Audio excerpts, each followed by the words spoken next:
Les amis, bonjour et bienvenue sur CM Football. C'est un grand plaisir de vous retrouver pour le grand avant-match, la grande analyse de ce Barça Real, le premier contre le deuxième de la Liga. Un match assez particulier à analyser parce qu'il y a pas mal de choses qui se passent sur le terrain, mais également en dehors du terrain du côté du FC Barcelone. Mais pour commencer, je voudrais vous remercier pour le soutien que vous avez eu sur le lancement de ma nouvelle chaîne YouTube avec Thomas de la chaîne Chronique Foot.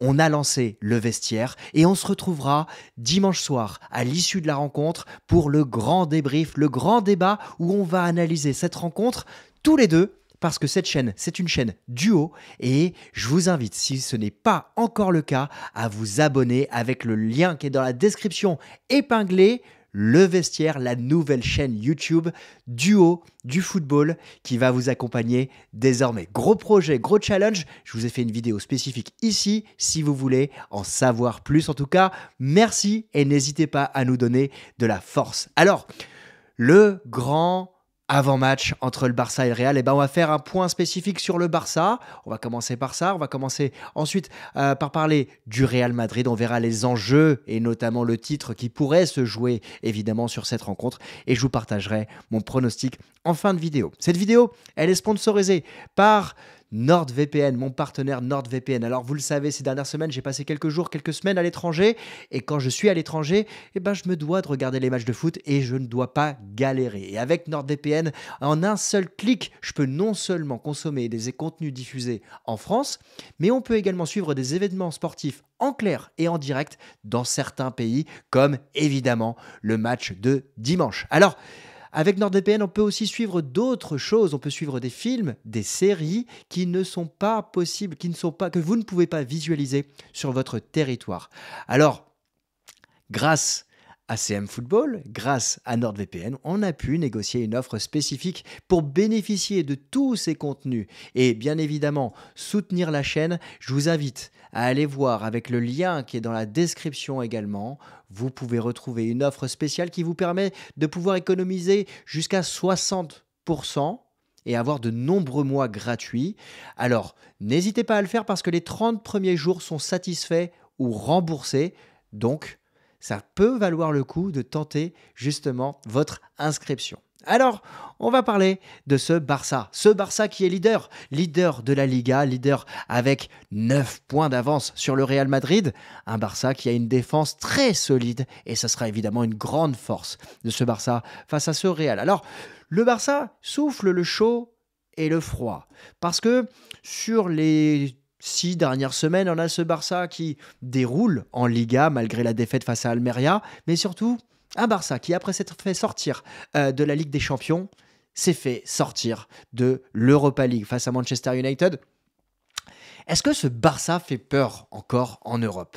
On est en droit de se poser la question quand même parce que ce Barça, il est fébrile, je dirais, sur l'échiquier européen et ça montre qu'après avoir été éliminé par l'Eintracht Francfort l'année dernière, ce Barça doit encore grandir pour espérer remporter un titre européen. En tout cas, le Barça a remporté 2 matchs face au Real Madrid depuis le début de l'année. Ça peut compter dans les esprits. Alors, dans ce match, il y a Pedri qui va revenir, qui doit revenir, qui peut être titulaire. Et pour moi, c'est le game changer de cette équipe du Barça, qui était peut-être moins flamboyante ces dernières semaines sans lui après sa blessure. On va voir s'il va jouer, s'il sera titulaire. J'aimerais savoir quel est votre avis là-dessus. Est-ce que vous pensez le voir titulaire ? Moi, je pense qu'il doit encore revenir. Il pourra jouer, à mon avis, les 30 dernières minutes si le score n'est pas acquis. Mais on va faire la transition avec ce qui se passe aussi en dehors du terrain. On a le contrat de Gavi qui n'a pas été validé par la justice et donc le joueur qui avait pris le numéro 6 va retrouver son numéro 30 mais surtout son contrat s'il n'est pas validé montre que le joueur pourrait être libre de tout contrat à la fin de la saison. On voit que ce Barça n'est pas quand même sorti d'affaires dans toutes ces affaires extra-sportives et on a beau avoir un président Laporta qui est présent, qui essaye de tout faire pour mettre le club sous de nouveaux horizons, ça reste quand même fébrile. Et ce n'est pas l'affaire Negreira qui va sortir le Barça de ce pétrin. En fait, l'affaire Negreira, vous l'avez vu, c'est le Barça qui aurait financé, payé au numéro 2 du comité technique des arbitres de nombreuses sommes d'argent en échange de conseils. Et là, ça reste à avérer, ça reste à prouver. Des preuves restent à apporter.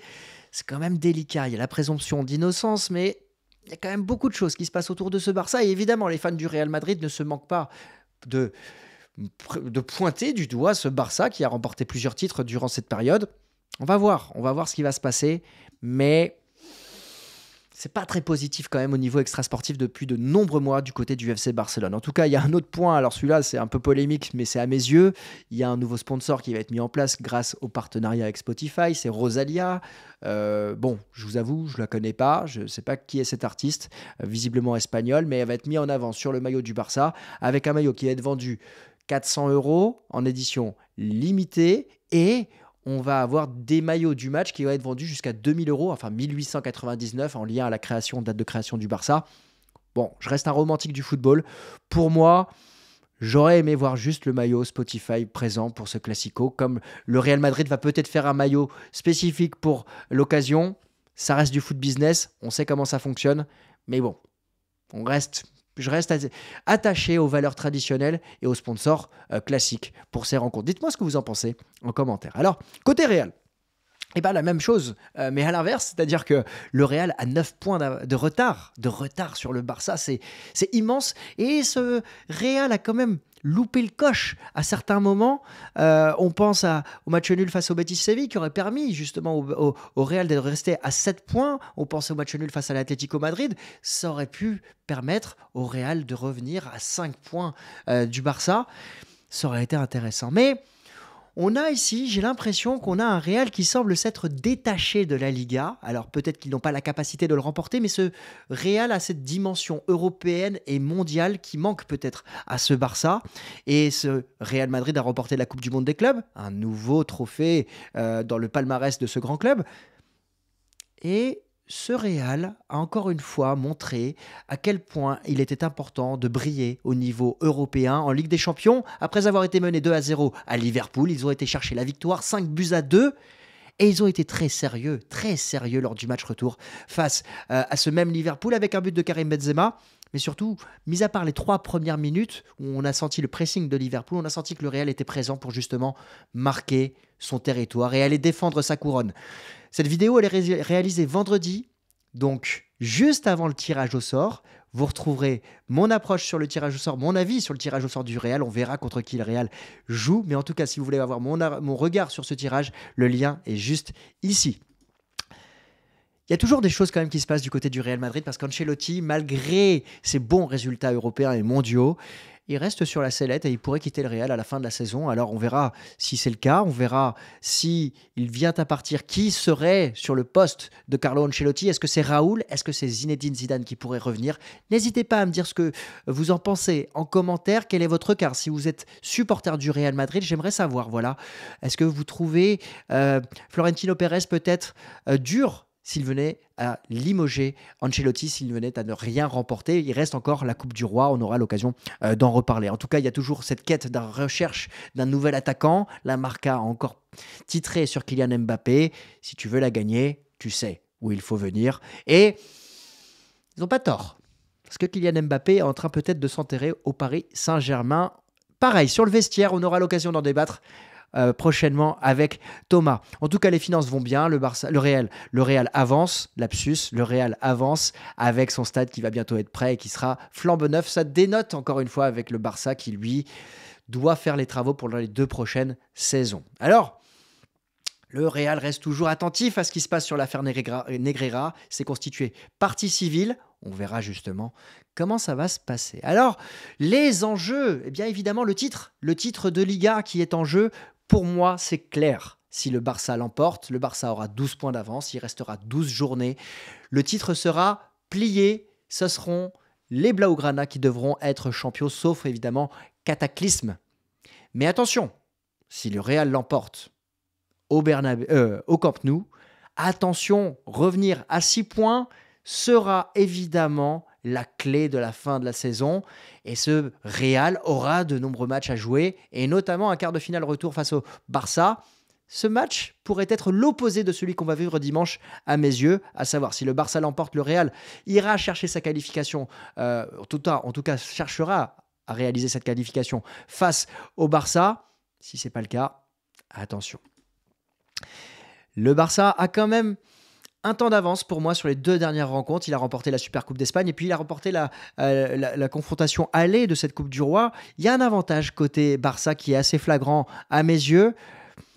Mais surtout, à l'opposé, on voit que c'est difficile dans ces derniers classicos que l'hôte gagne. Alors, le Real l'a fait au match aller, mais il restait sur quelques matchs sans victoire face au Barça. Là, si on regarde les derniers matchs en championnat, en Liga, le Barça n'a pas gagné depuis 3 rencontres. La dernière victoire du Barça face au Real Madrid en Liga, il me semble, si je ne me trompe pas, que c'était en 2018, une victoire 5-1. Mais en tout cas, ça fait une éternité. Et ça peut compter aussi dans les esprits des joueurs blaugrana. En tout cas, il y a un point aussi à mettre en avant ici du côté du Barça, sa défense, de faire un seul but encaissé à domicile. C'est extraordinaire. Extraordinaire en termes de statistiques. Et évidemment, ça va compter dans le choix du vainqueur, à mes yeux, quand on va parler des pronostics. Et puis, s'il y a un duel à voir dans cette rencontre, c'est le duel Araujo face à Vinicius, un duel que j'attends avec beaucoup d'impatience parce que c'est Araujo qui a le dessus depuis de nombreux matchs sur Vinicius et que malgré ce joueur Vinicius qui est en pleine évolution, qui est décisif, qui est probablement un des top 5 joueurs mondiaux actuellement, offensifs, et il est en difficulté face à Araujo et on va voir comment l'Uruguayen pourrait prendre le pas sur le Brésilien. Et à mes yeux, c'est lui qui a un réel avantage. Alors, on va parler pronostics. Pour les pronostics, on va les voir avec Parions Sport. N'oubliez pas que jouer comporte des risques, c'est très important. Je ne fais pas comme certains qui vous mettent de la publicité de 10 secondes en introduction de leur vidéo. Jouer comporte des risques. Jouer doit rester un divertissement qui est exclusivement réservé aux personnes majeures. C'est très, très important. Vous avez le lien dans la description si vous souhaitez jouer, mais jouer avec responsabilité. Alors, qui est le favori? On va regarder les pronostics de manière éditoriale. C'est le Barça qui est favori pour les raisons qu'on a évoquées précédemment, sa défense notamment, sa forme du moment en Liga, malgré Dembélé blessé, malgré l'exclusion d'Araujo lors il y a 2 rencontres. On a ce Barça qui fait le taf. Le Real, lui, est à 3,20. C'est une grosse cote, mais on l'a vu, le Real se sent bien au Camp Nou. On a le score favori qui est aujourd'hui le 1 but partout, match nul, après suivi du 1 but à 0 pour le Barça, suivi du 2 à 0 pour le Barça au même niveau que le 1 à 0 pour le Real, avec le 2 buts à 1 pour le Barça. On voit que ça penche encore une fois du côté du Barça. Vous allez me dire quel est mon pronostic pour cette rencontre, mais avant on regarde les buteurs. Pas de surprise, les 2 favoris sont Robert Lewandowski et Karim Benzema. Mais grosse cote quand même pour Karim Benzema qui pourrait être buteur au Bernabeu. Et c'est une cote qui pourrait être intéressante à jouer. Alors vous allez me demander mon pronostic. Pour moi, ça dépend de Pedri, de sa présence ou non sur le terrain au coup d'envoi. Si Pedri est présent, je vois le Barça l'emporter. Je ne veux pas dire facilement, mais je vois que le Barça supérieur dans cette rencontre à domicile par rapport à sa défense avec Araujo, par rapport à l'explosivité que peut amener Pedri. Si Pedri n'est pas titulaire au coup d'envoi, j'ai du mal à imaginer le Real Madrid l'emporter. Je vois le Real vraiment se concentrer sur la Ligue des Champions, se concentrer peut-être sur la Coupe du Roi, mais je vois le Real essayer de faire le back-to-back en Ligue des Champions. Un Real qui a un autre comportement, ça sera un match condition Ligue des Champions, donc ce Real peut l'emporter. Mais il y a des incertitudes, notamment en défense avec Alaba. Il y a l'incertitude de Ferland Mendy. Est-ce qu'il sera titulaire? Est-ce que Valverde sera titulaire également au niveau de 3e attaquant ou ce sera Rodrigo? Est-ce que Tchouaméni va reprendre sa place à Camavinga ou Camavinga qui fait du bon taf en ce moment va rejouer? Ça fait partie des questions. Et donc, moi, mon pronostic, c'est victoire du Barça ou match nul qui est coté à 1,29. Ça peut faire débat. Je vous l'accorde, si vous êtes supporter du Real. Mais à mes yeux, je pense que le Real a une concentration supérieure sur la Ligue des Champions.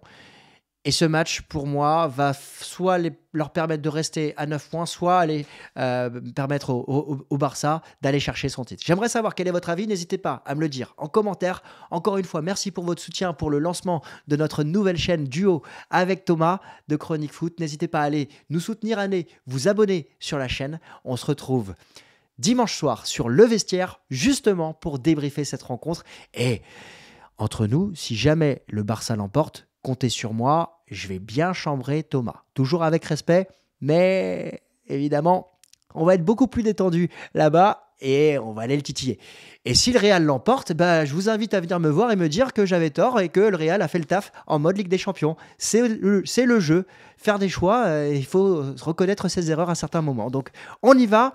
Bon week-end, bon match et à dimanche. Ciao.